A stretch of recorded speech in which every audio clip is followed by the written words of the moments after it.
Hello dear students, welcome back. एक बार फिर आप लोगों के बीच एक नए एमसीक्यूज के सीरीज में, और आज का एमसीक्यूज होने वाला है माइक्रोबायोलॉजी से रिलेटेड स्टेरिलाइजेशन का। तो आइए स्टार्ट करते हैं। तो पहला ही क्वेश्चन है कि which of the following is an example of moist heat sterilization. इसमें से कौन सा मॉइस्ट हीट स्टेरिलाइजेशन का एग्जांपल है? तो मॉइस्ट हीट का देखें एग्जांपल होगा ऑटोक्लेविंग, यानी ऑटोक्लेव एग्जांपल होता है मॉइस्ट हीट का। तो इसका करेक्ट आंसर होगा सी। अब थोड़ा सा स्टेरिलाइजेशन के बारे में आपको बता दूं, फिर आगे का क्वेश्चन हम लोग देखेंगे।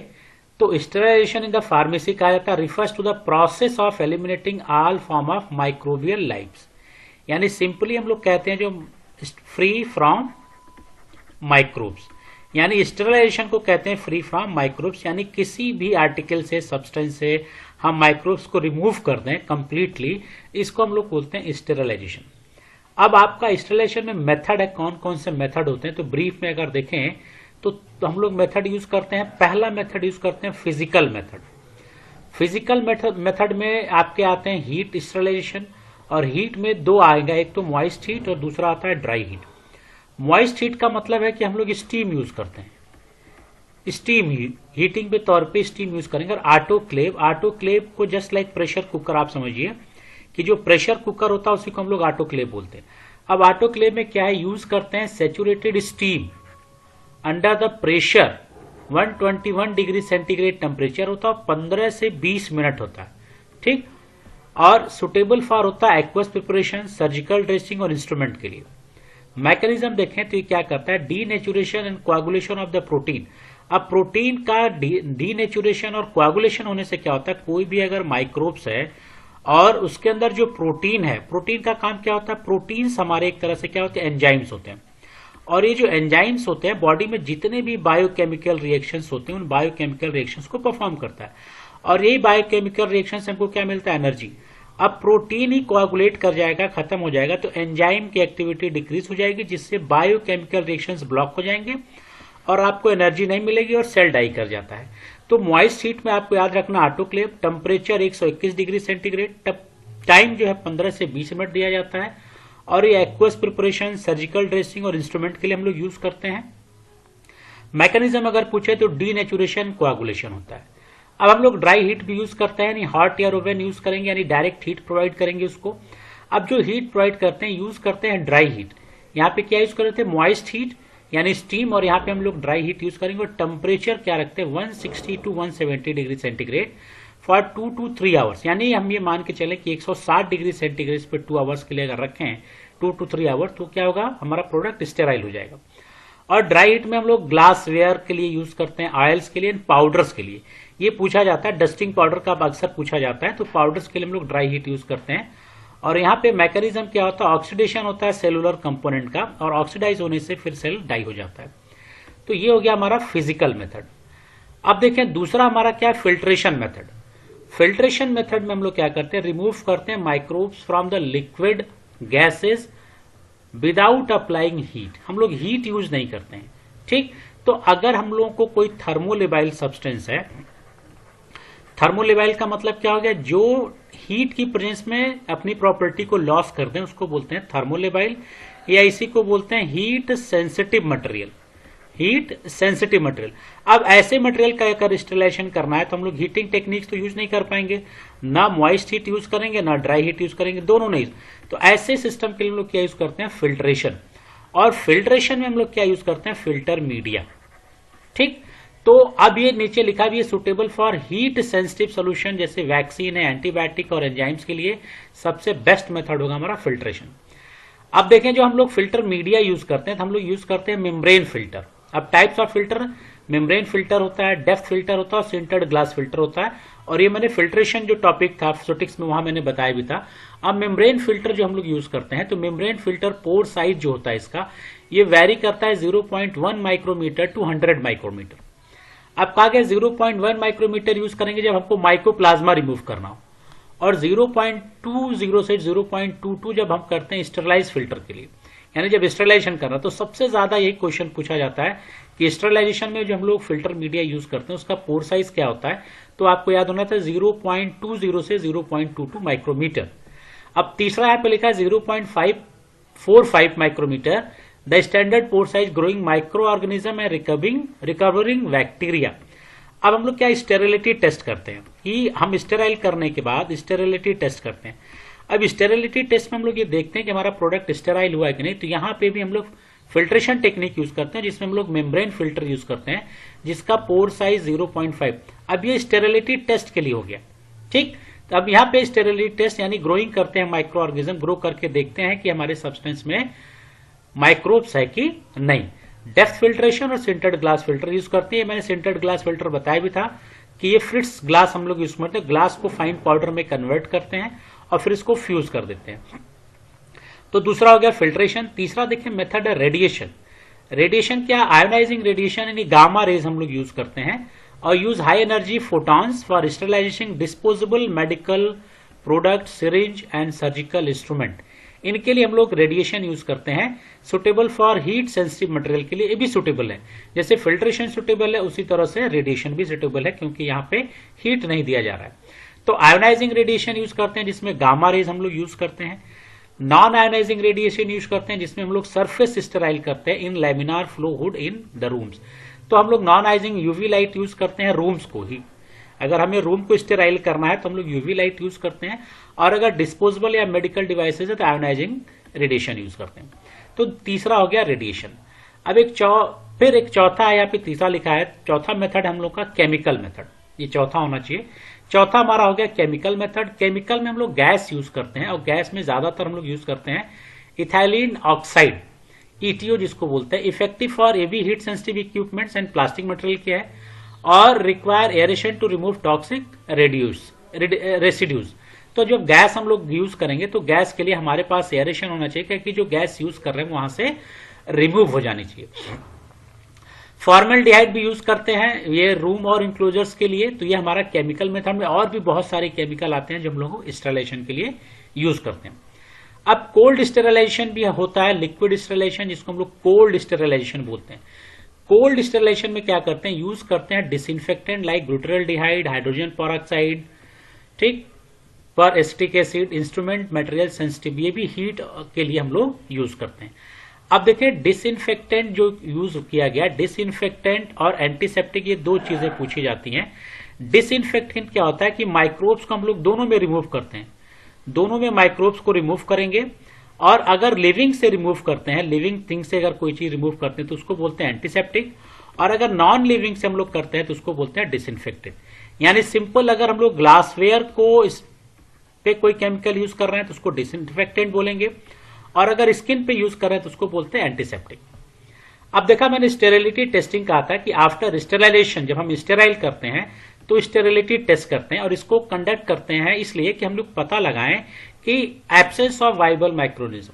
अब इसमें दो मेथड यूज करते हैं, membrane filtration, direct inoculation. Membrane filtration में अभी मैंने बताया कि हम लोग क्या यूज करते हैं, फिल्टर मीडिया, और वो फिल्टर मीडिया का जो पोर साइज होता है 0.5 माइक्रोमीटर। अब ये मेम्ब्रेन फिल्टर में क्या है कि जो भी चीज हमें क्या करना है उसको फिल्टर करना है। फिल्टर करने के बाद जो फिल्टर मीडिया होता है उसको दो इक्वल पार्ट में डिवाइड करते हैं, और एक हम लोग बैक्टीरिया के लिए करते हैं और एक हम लोग करते हैं फंगस के लिए। और इसके लिए हम लोग कल्चर मीडिया यूज करते हैं, सोडियम थायोग्लाइकोलेट, ठीक, मीडिया यूज करेंगे, इसको इंक्यूबेट करेंगे, और इंक्यूबेट करने के बाद ऑब्जर्व करते हैं ग्रोथ हुआ है कि नहीं। तो सोडियम थायोग्लाइकोलेट और soybean casein digest media use करते हैं। डायरेक्ट इनोकुलेशन में हम लोग क्या करते हैं, डायरेक्ट हम लोग कल्चर मीडिया में इनोकुलेट करेंगे, इंक्यूबेट करेंगे, और इंक्यूबेट करने के बाद ऑब्जर्व करते हैं ग्रोथ हुआ है कि नहीं। बायोलॉजिकल इंडिकेटर्स भी पूछा जाता है तो हम लोग बायोलॉजिकल इंडिकेटर्स भी यूज करते हैं। स्पोर्स ऑफ बेसिलस सबटिलिस, याद रखिएगा बेसिलस सबटिलिस, और जियो बेसिलस स्टीरियोथर्मोफिलस। तो जियो बेसिलस स्टीरियोथर्मोफिलस और बेसिलस सबटिलिस ये हम लोग इंडिकेटर यूज करते हैं स्टेरिलाइजेशन में। तो ये एक थोड़ा सा ब्रीफ हो गया आपका स्टेरिलाइजेशन के बारे में। अब क्वेश्चन देखें, विच of the following item could be sterilise by the dry heat. तो ड्राई हीट से हम लोग क्या यूज करेंगे, तो ड्राई हीट से अगर आप देखें तो ग्लास के मटेरियल हम लोग यूज कर रहे थे ड्राई हीट से, तो हमारा करेक्ट आंसर होगा ग्लास का पिपेट।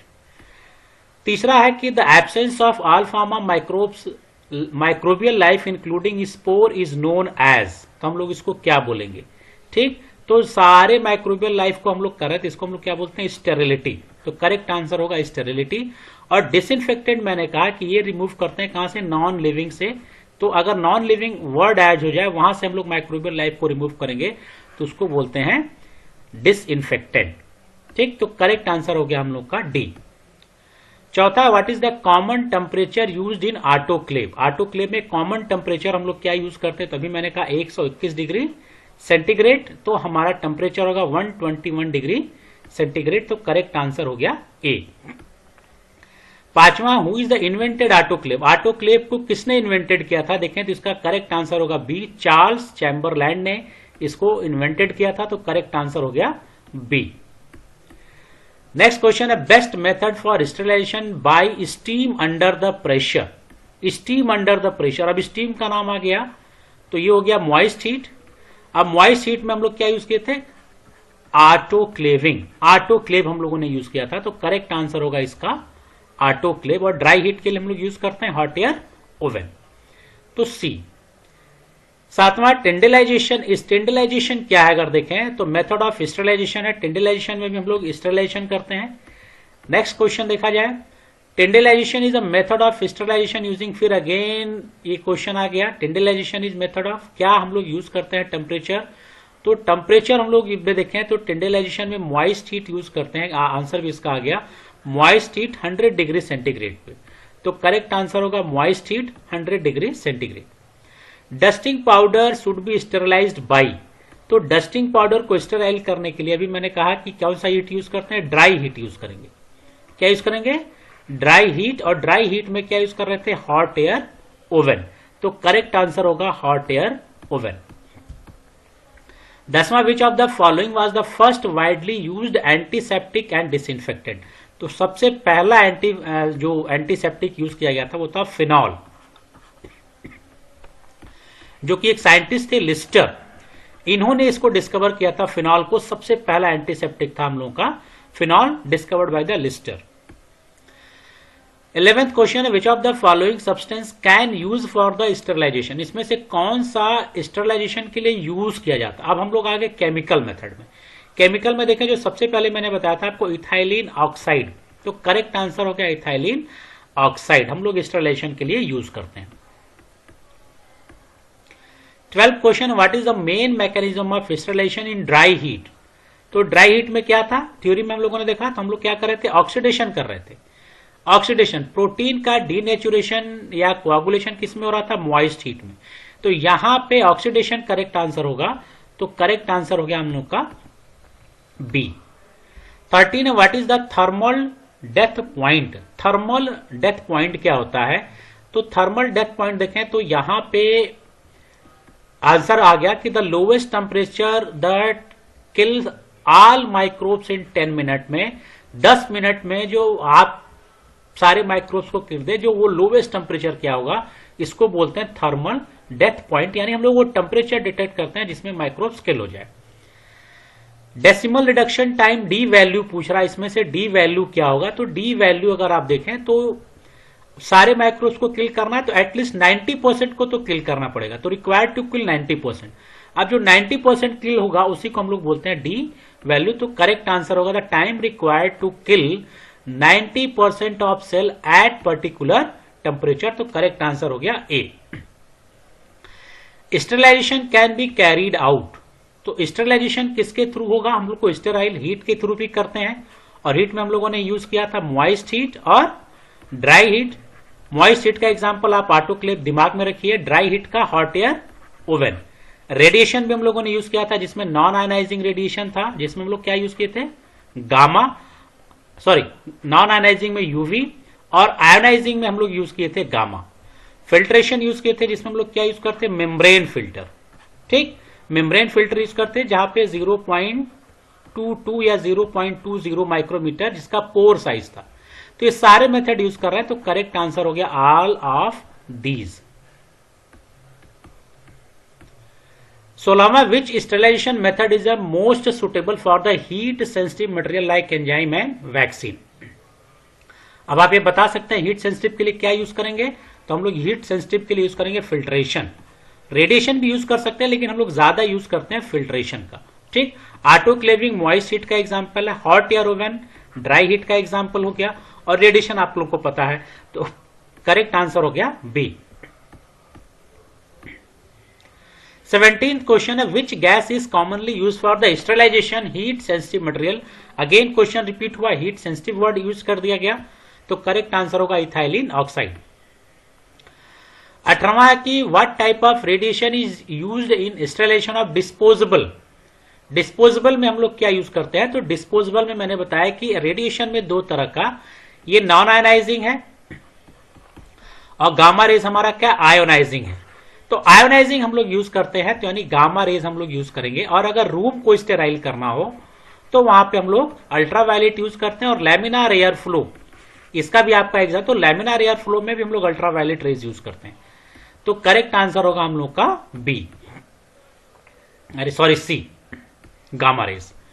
19th है कि biological indicator for the autoclave contain. तो बायोलॉजिकल इंडिकेटर में देखें तो बेसिलस सबटिलिस भी था, जियो बेसिलस स्टीरियोथर्मोफिलिस था, तो करेक्ट आंसर हम लोग का हो जाएगा both. What type of radiation is use in the sterilization of disposable. Again फिर वो क्वेश्चन रिपीट हो गया गामा रेज का। तो ये क्वेश्चन आपका रिलेटेड था माइक्रोबायोलॉजी के स्टरलाइजेशन मेथड से। तो स्टेरिलाइजेशन मेथड का ये इंपॉर्टेंट चीज था जिसमें आपको मेथड के बारे में सिर्फ कहा गया है सिलेबस में। तो मेथड आपको याद रखना है कि हम लोग हीट यूज कर रहे थे, फिल्ट्रेशन यूज कर रहे थे, रेडिएशन यूज कर रहे थे और केमिकल मेथड यूज कर रहे थे, और इनके बारे में थोड़ा थोड़ा और भी डिटेल आप पढ़ें ताकि एग्जामिनेशन को अच्छे से क्वालिफाई कर पाए। तो फिर नेक्स्ट वीडियो में कुछ और एमसीक्यूज के साथ मिलेंगे। Till then goodbye, have a nice day.